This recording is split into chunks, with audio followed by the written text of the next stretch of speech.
जय हिंद दोस्तों, कैसे हैं आप। फ्रेंड, टाइप टेस्ट प्रैक्टिस का ये तीसरा पार्ट है। आज की वीडियो में फिर से लाया हूं कुछ महत्वपूर्ण वर्ड। तो चलिए दोस्तों शुरू करते हैं।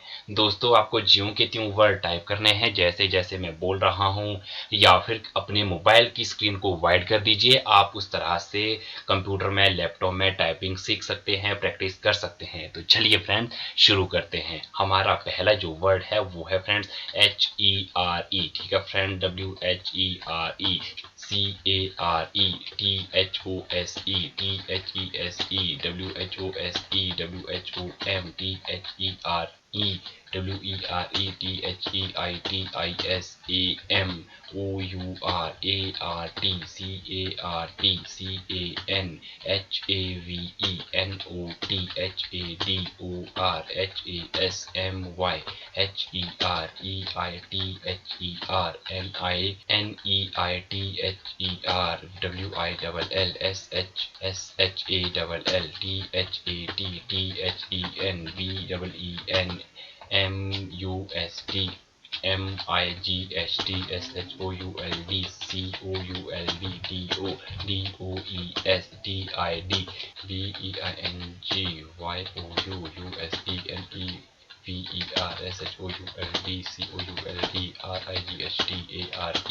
तो दोस्तों, ये थे आज की वीडियो के कुछ महत्वपूर्ण वर्ड। फ्रेंड्स, आपको इन शब्द को, इन वर्ड्स को बहुत ज़्यादा टाइम बार, 8 से 10 बार कम से कम टाइप करना है। इससे होगा क्या फ्रेंड्स, आपकी जो एक्यूरेसी है वो बहुत ज़्यादा इंक्रीज हो जाएगी। आप 100% एक्यूरेसी के साथ काम कर सकते हो, टाइपिंग कर सकते हो। दोस्तों, मुझे दीजिए इजाज़त। Bye bye, take care.